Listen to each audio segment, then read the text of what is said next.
Hello, my name is Mark Taylor, and you're very welcome to the show, which is part of the Education on Fire podcast network. I just wanted to take this moment to thank our sponsor, the National Association for Primary Education, who speak for young children and all who live and work for them. This can include parents, teachers, governors, and all those interested in primary education. NAPE, which is a non-political charity, works tirelessly to support teachers in the classroom and leads the primary umbrella group of 30 primary subject associations and unions, and gives teachers and schools a voice at governmental level at consultation meetings with ministers for schools. If you'd like your voice to be heard and to find out more information, please visit their website at nape.org.uk. That's nape.org.uk.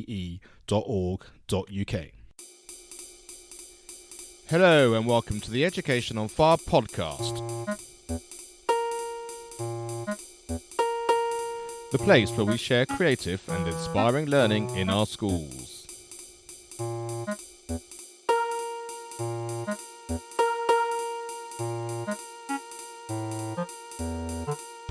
Hello, my name is Mark Taylor. Welcome back to the Education on Fire podcast, and this is our continuation of our Wellbeing season.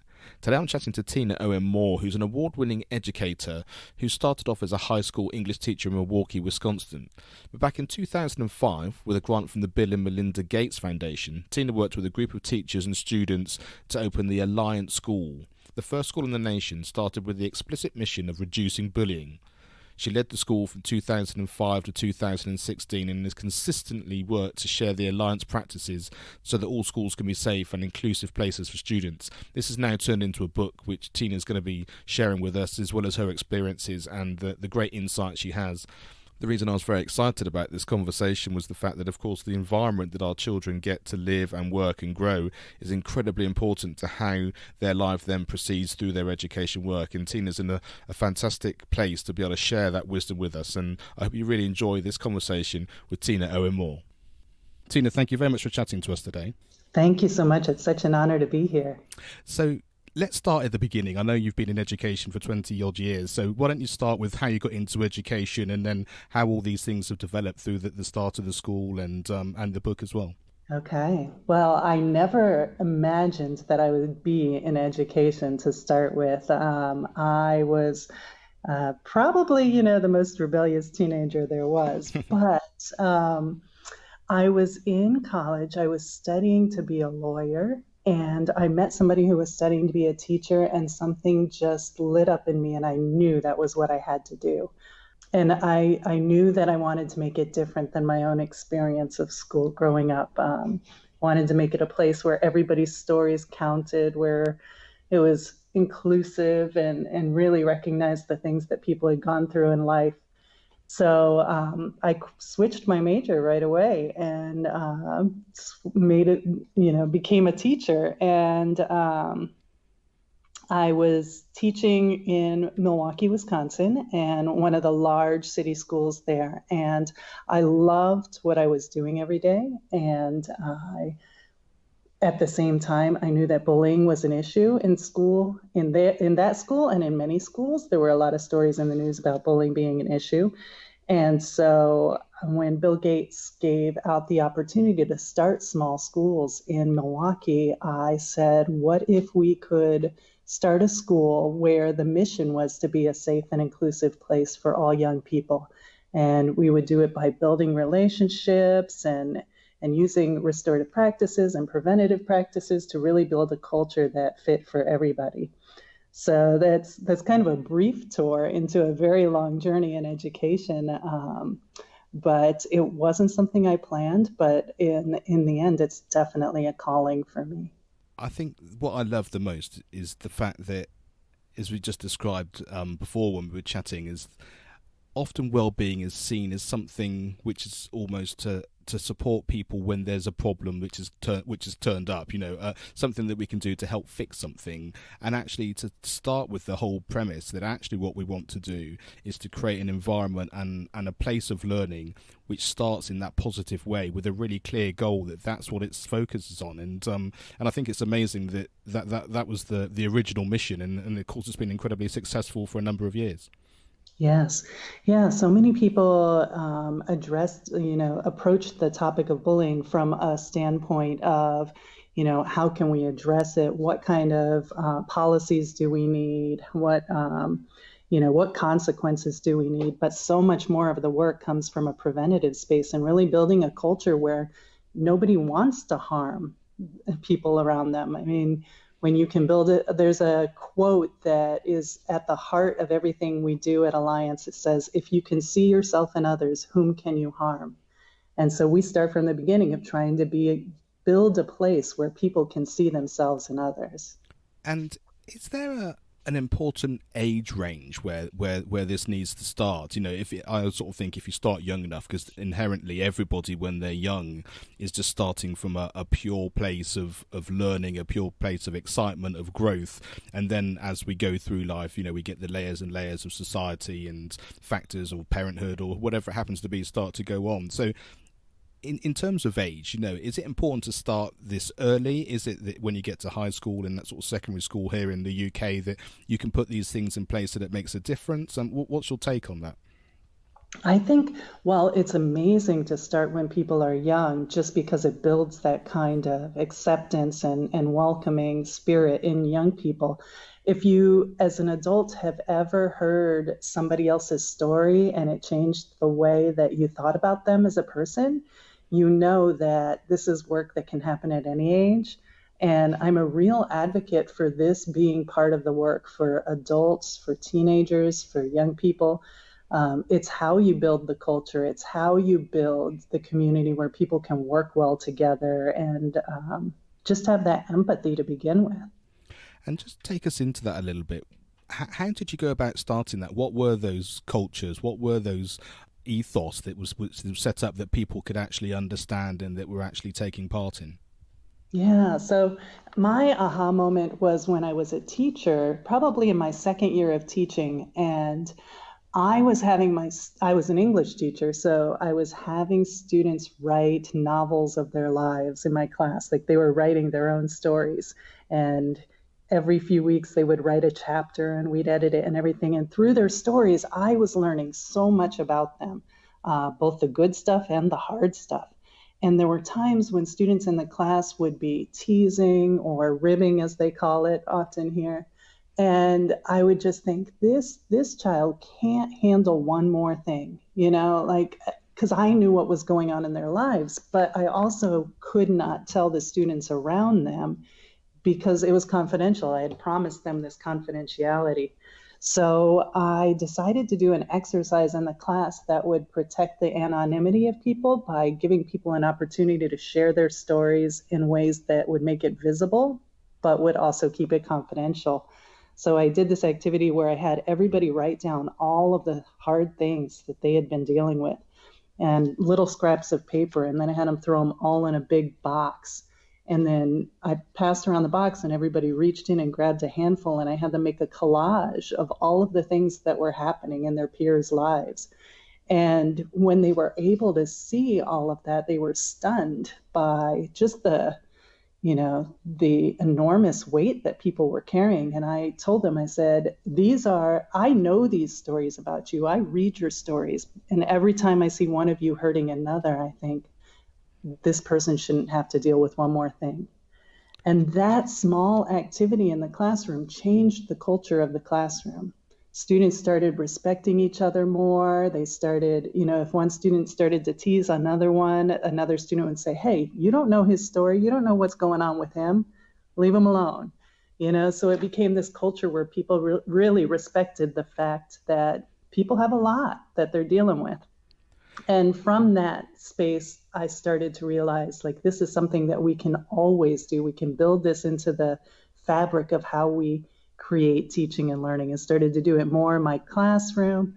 And then when the opportunity came up to start the Alliance School, I said, what if this was at the core of everything that we did as a school, building relationships so that students recognize what others are going through and are able to treat each other with care.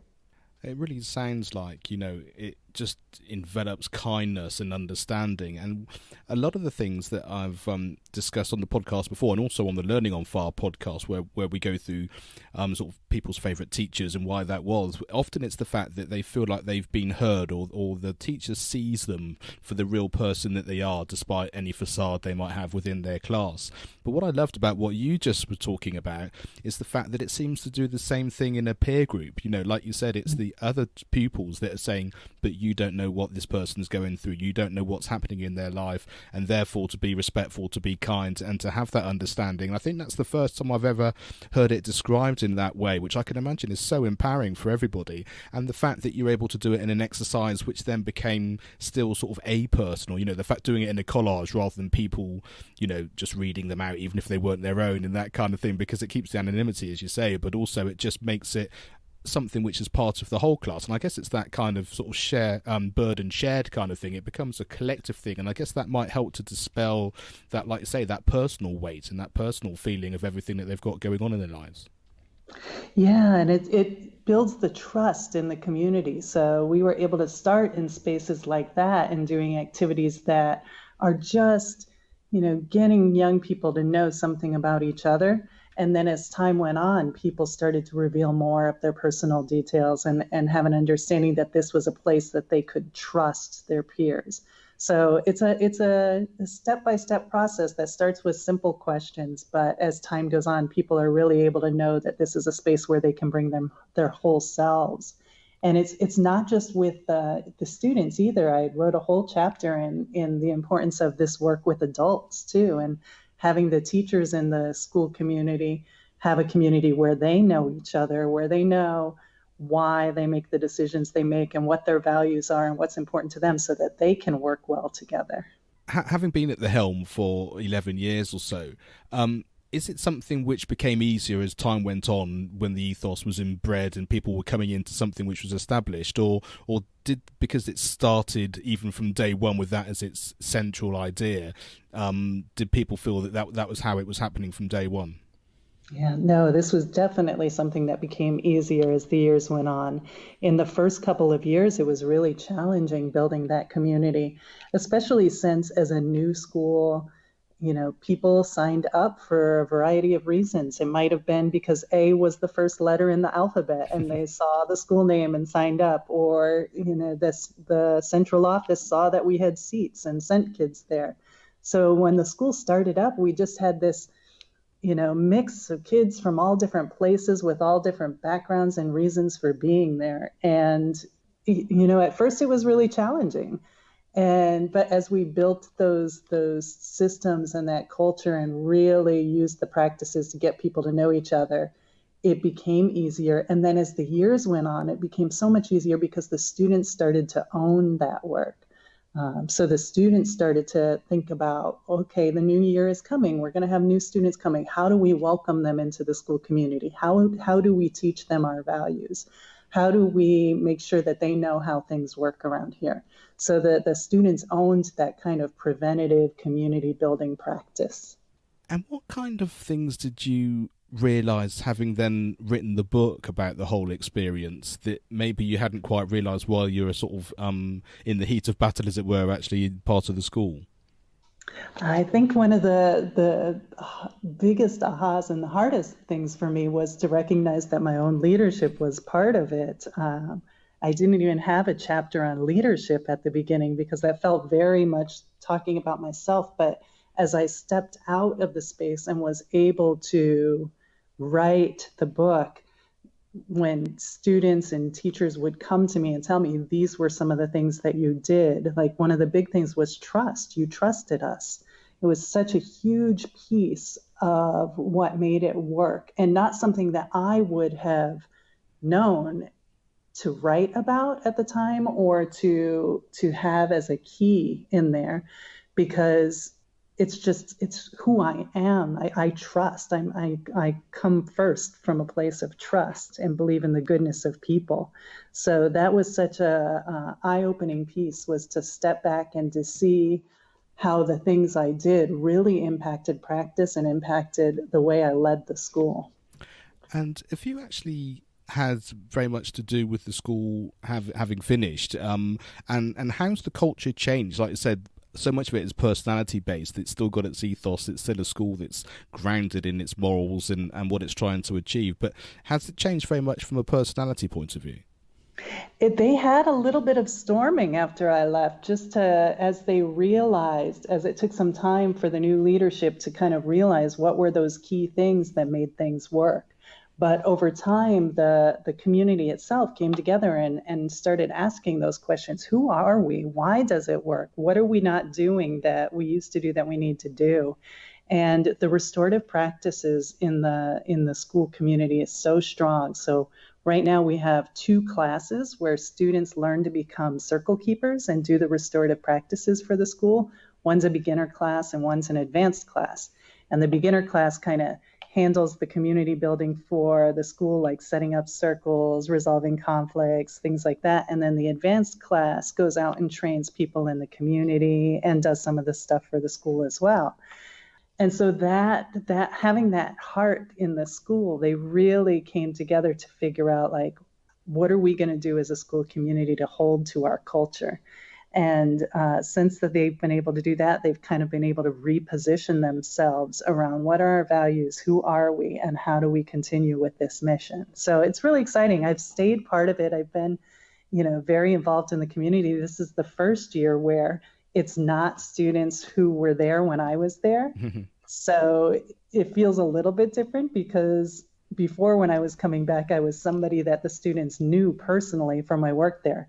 Now it's kind of, I come back and it's like, wow, that's Tina. She's the one that started the school. Yeah, no, I can really imagine that. There is that kind of sense of, it's almost becomes things of legends, doesn't it? In that, especially when you've been there from day one, that it's not just about being the head of the school; it's about being the school. I guess really, it's the easiest way of describing it. The thing which comes through the most, I think, from our conversations so far is the fact it's not about rules. It's not about having to do X or having to do Y. It's about the connection between staff and pupils, pupils and pupils, and that all comes down to emotions and the fact that we're not just learning subjects, we're not just learning maths and English and science and music or whatever it happens to be. It's actually about the person individually and how they feel about these things. So can you talk to us a little bit about the importance of that? Yeah, so that reminds me of my daughter. I wrote about this in the book too. My daughter at one point said that, at Alliance, the students are going to be doctors and teachers and nurses and people who care for others, because at Alliance, you're not just learning how to learn, you're learning how to care. And that was such a important quote for me. And that my daughter went to the school too. Both of my kids did. So they had a real sense of what that culture was and what that community is. But I remember when we were starting the school reading something from the United Nations about peacekeeping. There's like 3 levels of peace work. It's peace building, peacekeeping, and peacemaking. And that really stuck with me. So this idea that peace building is where most of our work has to happen. This like building relationships between people, setting the culture, focusing on joy, focusing on shared stories. That's where most of the work has to happen in schools. You still have instances where harm happens and you have to have peacemaking. And you still have some protective factors that you have to do for peacekeeping. But when most of the work happens in peace building, you rarely have to get to those other spaces because the relationships take care of that piece. And I guess one of the interesting things for me as a musician as well is that a lot of schools at the moment with budget cuts and those kind of things, the narrowing of the curriculum becomes an issue, not just because people might not like English, maths and the sciences or whatever, there's the sort of the key STEM things which they're all tested on now, but the fact that their voice might be elsewhere. Certainly for me, music and the arts was something which I suddenly sort of found a way of expressing myself in a way that I couldn't in those other subjects. So how's the school set up from that point of view? Does it have a broad curriculum? Does it give the children a chance to express themselves, subject related things as well? Yes, actually, that's such a key part of it too. So the arts was very infused in our school culture, we had a full-time art teacher who's extraordinary and really helped students to do art, like to live art, and then also to work with the other classes and teachers to embed the arts into the work we do. So as a small school, we had to teach a lot of things. So what we would often do is, as teachers, we had different things that we were passionate about too. Like I love dance, and so I taught a dance class. It's something that gave me joy every day, and at the same time filled that for the students. And we had our English teacher loved Taekwondo and taught a class in Taekwondo, and one semester he taught a class in philosophy because he loved philosophy. So like using our strengths and our loves to really build a community where those pieces are built into everything that we do was key, because I think that a school without the arts and dance and joy and the study of things beyond the test preparation is just sad. It's just sad. I always talk about the idea that education is not just preparation for life, it is life. These are years in our young people's lives and our children's lives. These are important years, and they should have the experience of joy and laughter and art and exploration and everything possible that we can give them in those years to make that life really purposeful. Yeah, I love that, and it really echoes with me because one of the 3 podcasts on the network is for the National Association for Primary Education, and one of their really big drivers is the fact that it shouldn't be about preparation for something later. Primary school's not preparation for secondary school, and secondary school's not preparation for the workforce. It's actually that when you're 7, then you need to embrace being 7 with all of that comes, and in such a broad way like you described. And I think it's such a key factor that we often forget because, like I say, because of the testing regimes and all that kind of thing, we're always looking forward. We're always being judged, we think. And so I'm interested also to find out how you sort of combat the things that you have to do as a school when they don't necessarily work hand in hand with the type of ethos that you're setting up. Yeah. I think that when you're doing extraordinary, I always told my teachers, when you're doing extraordinary teaching, those things result in good test scores and growth and, all of the things that we're looking for. So I always told my teachers, just be extraordinary teachers. Just give students the opportunities and the experiences and the joy, because they're going to show up, they're going to invest themselves in it, they're going to engage in the learning, they're going to try harder and stretch themselves because of those things.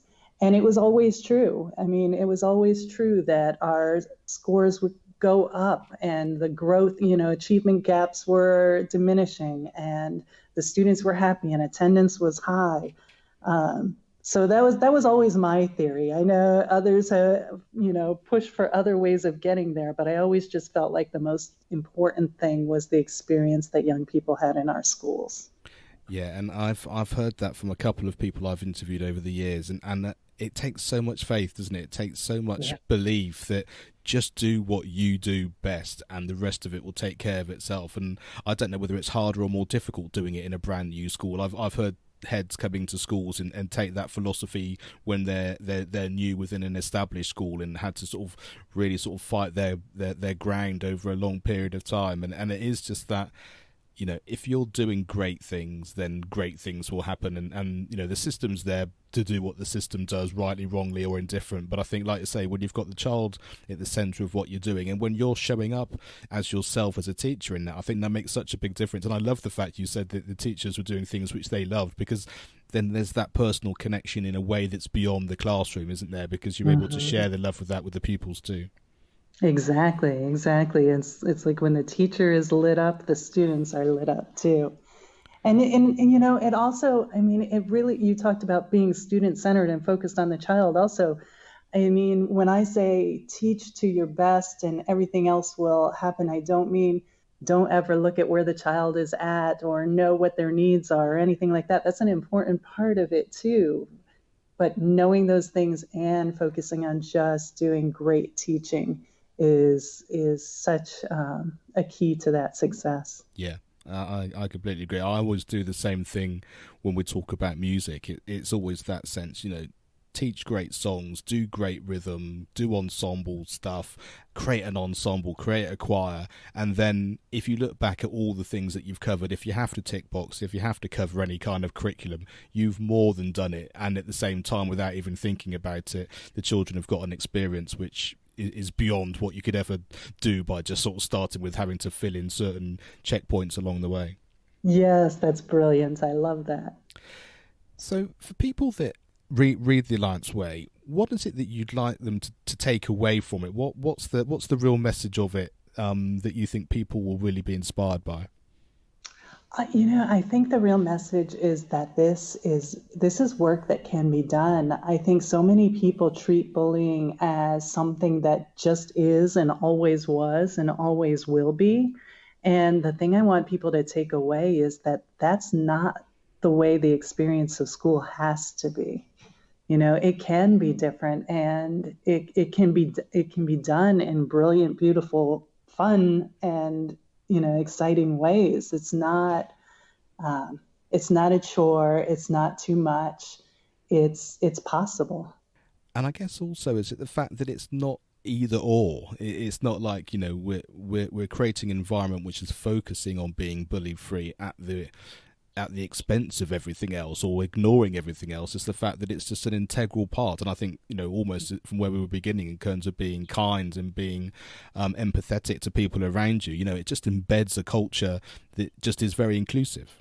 Yeah, one of the premises of my work was always the idea that if students are not having their needs met for safety and security, they can't focus on education. It's Maslow's hierarchy of needs. It's if they don't feel safe, their brains are in fight and flight, and they can't focus on school. So if you don't do this work first, you never get to the academics anyway. And if you do this work first, you get to change the experience of school for young people.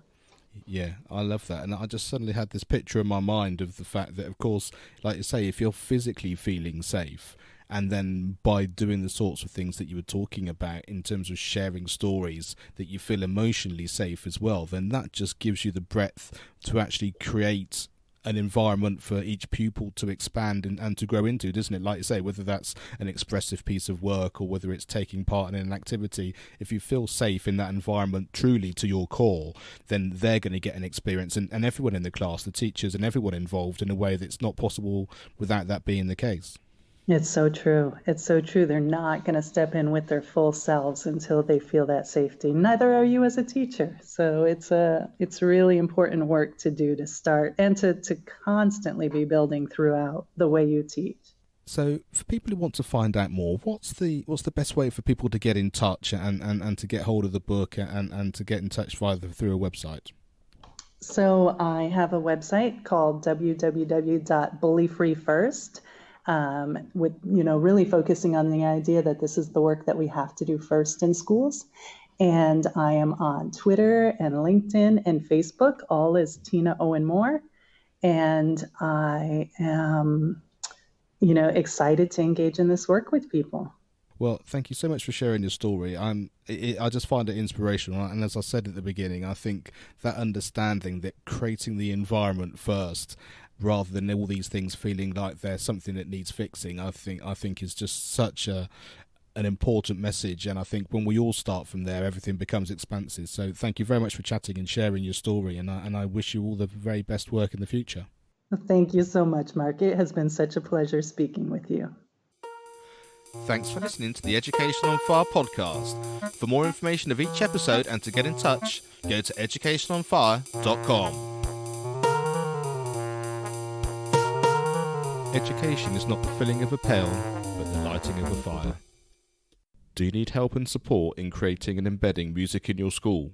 If so, we have created Primary Music on Fire to help you with just this, a music membership site that's taking the fear out of teaching music by giving you the step-by-step skills and ongoing support you need to produce lifelong musical memories for you, your school and your pupils. Go to educationonfire.com/primary-music.